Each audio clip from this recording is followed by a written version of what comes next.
I don't got time for an intro. We just got to talk business. So let's start with how do we actually figure out how to create this product? So we start with our avatar. Who is the person that we want to help? Like I said, this person is usually just us one step behind, right? So for me, it was blocked creators. It's people who feel blocked, can't create consistently, and who want to unblock and create consistently, maybe so they can start building an online business. It's literally what I've done. That is my avatar. It is spiritual creators because I'm a spiritual creator, and a lot of my concept, a lot of my philosophy, a lot of the way I help people is based in spirituality. So I help spiritual creators unblock. Right? I help them create consistently. My channel is the next part. So we have my avatar and we have my channel. Okay? My channel is basically how I target my avatar. How am I getting my avatar to know about my product, to know about me? So it's the platform I post on, YouTube. Then it's your vehicle. It's the way that you actually help your avatar solve the problem that they're going through. So like we talked about earlier, if someone doesn't know they have a problem, they can't know they need a solution. They don't um they might know they have a solution, but they don't know how to actually go from problem to the solution, right? And so we have to give them awareness of problem. We have to give them awareness of solution. We have to give them awareness of vehicle in order for them to execute. And this is like our vehicle. Right? So the vehicle is how we actually get them the result they want, to get them from pain, like blocked creator, to unblocked creator. It's the process that we take them to. So mine is um, like grounding yourself, your purpose. It's realigning with your true self. It's finding what you want to do and what you enjoy doing. It's identifying like where your blocks are. It's targeting those blocks, and then it's pairing these spiritual and mindset concepts with daily habits of like creating, showing up for yourself, of actually like ticking those boxes in the real world. We need the physical work. We need to actually do the habits, and we need like the spiritual work. We need to change our mindsets. We need both in order to evolve, in order to transform, in order to alleviate that pain, to get from A to B, to really transform and get out of the pain, to really unblock. We have to do the physical work, the creation work, the actual like journaling or introspecting, the meditation, the actual creating, like videos or writing or videos or like music, whatever.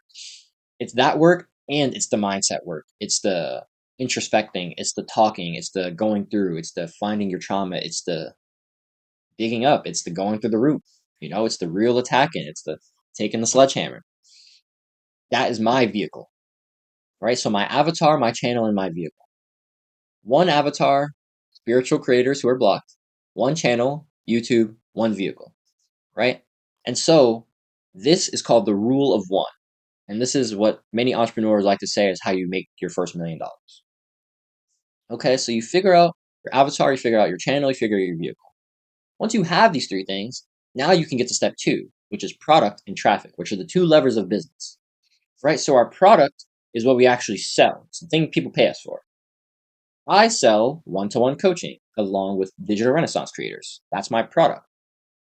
It's a product that includes like my one-to-one time. It offers community of creators to lean on, to hold each other accountable, to like get ideas from, to learn together, to build together. It offers a course, the Purposeful Productivity course that you're watching right now. So my product encompasses like many things, and it helps people with education, with introspection. It helps give them awareness. It includes accountability and like mental barriers for me to help them do the physical work and help them with the mindset work. And it like gives them that community. So it's like this is how I get my audience from pain to dream outcome, right? My product. So that's my product. Your product is how you actualize your vehicle. Okay. So your product represents the process from going from A to B, and how basically everything else, everything that requires them from going to A to B, everything that is a part of that process, that is in your product. Okay. So we have product, which is one lever of business. And then we have our traffic, which is the second lever. Traffic, aka marketing. So product is the actual thing we sell. This is what people buy. Traffic is getting people to the thing so they can buy it. Thing is, if people don't know about our product, if we don't tell people about it through marketing or through traffic, they can't buy it. So we need both. Okay, we need something to sell, and we need to tell people about this thing so they can buy it. My traffic is YouTube. It's my channel. The channel, like the rule of one channel that we said, that is your traffic source. But traffic is also about helping your ideal avatar identify and bring awareness to the problems, to their solutions, to your vehicle, so they can have the information and the like enough conviction to buy. Okay, so here's the thing: like, if someone isn't aware that they're blocked, if they're not aware that their creativity is blocked, how can I help them unblock? I can't. And so I might make videos that address, hey, your creativity is being blocked. Okay, so once they're aware of that problem, what now? Hey, I can help you unblock your creativity. This is how. Okay. Oh, okay. So my creativity was blocked. He helped me with that. And now he's telling me that he can help me unblock my creativity. So now I know of the solution. Now I know there is a solution. Okay. Now he's telling me specific methods. Hey, you can journal. Hey, you can meditate. Hey, you can talk to people to help figure out where your traumas are, where your blocks are. Once you figure out where those blocks are, take the roots at those. You go to those. You take the sledgehammer to them. You lift up those anchors. Once those anchors are lifted, it'll be way easier to start creating consistently. Once you're creating consistently and you have an idea of where you want to be going, you can figure out, hey, I just recently solved this problem of mine. I want to help other people solve this problem. Then you start building a business around it. These things take steps, right? And so if I want to help people unblock their creativity, I want to help people create consistently. I want to help people like start their own businesses through creating. Then I need to help people understand that, hey, your creativity is blocked. That's not good. I need to help people understand, hey, here's how you do it. I need to help people understand here, hey, here's how you create consistently because you can't right now. Hey, you want to start an online business? Here's how. And I'm doing this, I'm kind of like giving all these inklings, I'm giving this free value. And then at the end of the videos, I'm like, hey, you want some real solution? You want to really solve your problems? I got you. That's where the CTA comes in. So now we're going to talk about the funnel. The funnel is how you get your audience, your ideal avatar from the traffic, so like from your social media content, from your YouTube videos, how they know like spreading awareness, the top of the funnel, to the actual sale. So my funnel looks like this. I start with my YouTube videos that spread awareness, give education, spread value. Then it's the CTA that lets people know about my product. Then it's the sales page, and then it's the sale. So let's go through these steps. Step one is the videos, my YouTube videos themselves. My YouTube videos are my traffic. They're how I market, they're how I bring awareness to my avatar so they know that they have problems, so they know that I have solutions, so they know that they can come pay me so I can help them with their problems. Right? That's what the YouTube videos are about. That's the top of the funnel. Next is the CTA. CTA is how they really know they can pay me. So the YouTube videos help them bring awareness to their problems, to the solutions. But the CTA is how they know that, hey, I have something you can buy that will help you. So in your CTA, my CTAs usually consist of, are you a block creator? Are you someone who maybe feels lost but wants to be a consistent creator? Someone who wants to use your creations to build an online business and reach financial independence doing what they love every day? That sounds like you. Go click on the top link in the description. So I identify my audience, people who feel blocked, people who want to be consistent, people who want to use their creations to build a business. I identify my audience. I tell them where my product is, the first link in the description, and I tell them how I can help them, how I help you unblock, how I help you create consistently. Once you like your CTA needs to include your target audience, it needs to tell them where to go in order to find your product, and it needs to tell them how your product can serve them. Right? So you have level one, the videos that bring awareness to their problems or the solutions. Level two, we have the CTA, which is like awareness of the vehicle, which is like the real solution you're trying to sell them. And then level three, we have the sales page. So my sales page, which is my DRC Digital Renaissance Content Creators like about page on School, the copywriting, which is the actual persuasive text that shows people, hey, this is what is a part of my offer. This is what you get. Um, it consists of some visuals, which include testimonials, which are great social proof. Help people like, oh, this is proof of concept. Other people have given into this. That means that it can probably be safe for me to do it as well.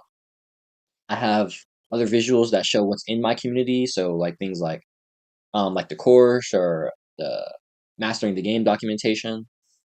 And I have the real hard hitter. I have the video sales letter, the VSL, right?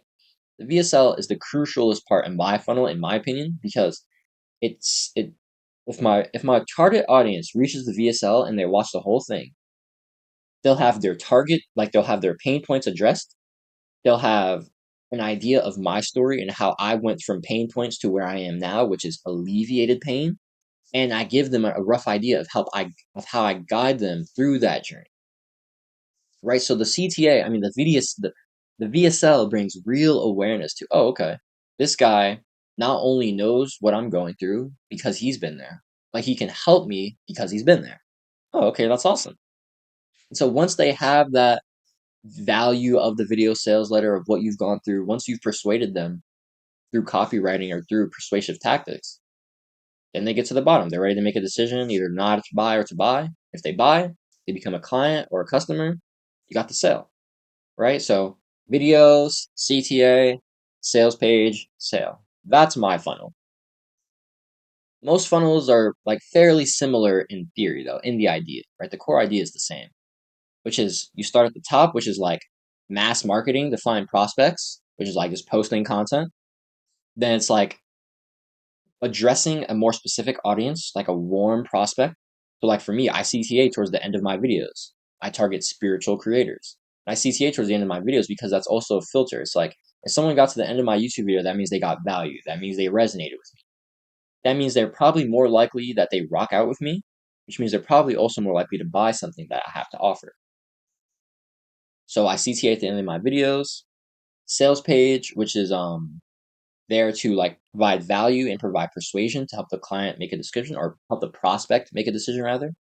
And then the last stage is the prospect makes a decision and they either turn into a client or a customer is when you get the sale. So we start at the top. We start with the rule of one. What is my avatar? Who do I want to help? What is my channel? Where do I want to post? What is my vehicle? You create your product based on these three things. You create your traffic strategy based on these three things. Then you have your funnel based on your product and your traffic strategy. And after that, you have to understand what is my leverage. Permissionless leverage is key, okay? So this is just a key concept of business. Leverage is basically inputs versus outputs, okay? Let's say I have an hour of time and I get an hour, like I get $1 for it. I put in an hour of time and I just got $1. Not great leverage, but this is just a hypothetical. Now I put in an hour of time and I get $10 for it. Okay, cool. We just 10x our leverage. Pretty good. Now I put in an hour of time and I get $100. So I just 10x my leverage again. Pretty good, right? So leverage is all about inputs, outputs. What we put in and what we get out for what we put in, right? But it doesn't have to just be time to money. It can also be time to reach, which is important. This is the power of content. Reach allows us to impact multiple people or a lot of people, a large scale of people with a limited amount of time. Let's say you and me were having a conversation. Let's say we were on a call together, like a Zoom call. And we were talking and I was dropping mad gems and we both felt like this was such a valuable conversation. We learned a lot. It could help a lot of other people. But I folded and I didn't hit the record button. So instead of like me being able to put that on YouTube and it helps tens, hundreds, thousands, even millions of people with the time that we spent together, now only me and you got that value out of the time we spent together. You see what I'm getting at? But if I did record that video, let's say me and you had like a 20-minute conversation. Instead of just me and you having value and taking value from that 20-minute conversation, we could upload it. And that same exact 20 minutes that me and you spent together could now be used to impact tens, hundreds, thousands, millions of lives. That is the power of leverage. That is the power of scale. That is the power of content. Now we're going to talk about permissionless leverage. So there are 4 types of leverage. Okay, but before we talk about that, let me ask you a couple questions. Do you want a boss? Do you want like insane restrictions on your creativity, your artistic flow, on your business? Do you want to feel like you can't do what you want every day? You feel like you're living for a boss or your mental or your time isn't yours. You want to feel like you don't have location or time or energy flexibility, like any of that. Do you want to feel like your schedule is not your own? Probably not. Probably not. Right? And so we not only want to have leverage, we want to have permissionless leverage, where we can do whatever we want with our leverage. Now let's talk about the four types of leverage. So at the bottom, we have collaboration, right? This is just working with other people, okay? When you work with other people, like let's say there was three of us working on a project together. Since there's three of us, we would do more work for the same amount of time because there's more hands, there's more minds together to output with the same amount of time input, right? This makes sense. Level one is collaboration. Level two is capital, using money to make more money, right? This is like investing in stocks or crypto or in businesses. Let's say you have $10,000 right now. You invest this $10,000, you do literally nothing to it, and in a year, it's $100,000. You literally just waited 1 year, did nothing else, and you 10x your money. Like, that's pretty good leverage, in my opinion. But the thing is, like, it's very hard to access these two types of leverage, capital and collaboration, as beginners because they take resources. It takes money to make money, and it usually takes money to get other people to work with you. And so, how do we access leverage if we're one person? Or if we're a beginner, we don't have any resources? We target the kings of leverage, content and code. Content and code allow for building one time in a theoretical distribution of like infinite times, right? So I'm making this purposeful productivity course one time. One person can watch it, 10 people can watch it, 100 people can watch it, 1,000, a million people can watch it. I'm never going to make this course again, though. I've put this certain amount of time into this course one time, and then it can help a ton of people. Time to reach. That is the power of content. It allows you to get a lot more reach for the same amount of time. And code is the exact same way. Like Facebook, like YouTube. Obviously, these things take improving and they take maintenance, but actual building of the product, and typically when these like companies go into intense like build sessions, these intense build sessions are so after they can go into intense maintenance sessions. And these intense maintenance sessions are like it's reaping the rewards of your initial effort. The biggest reason that content is so valuable and so leverageable, so scalable is because you can put in 20 minutes and that 20 minutes can impact somebody in 10 years. That's crazy. 20 minutes can still make you $10 million in 10 years, right? And so if you're able to access that, that means you can have an initial amount of time put into something, and that thing can still be making you money 1, 2, 5, 10 years from now. That is an insane concept, and that is why the digital renaissance is going to change the economy. Everybody has the ability to make a scalable digital product and to mass market this product with leverage because we all have the power of content on our side. We all have the power of code on our side. Because of these two kings of leverage, every single person can create a one person business. Every single person can reach financial independence doing what they love. And so that's something you're interested in. Let's watch the next video, talk about the business model.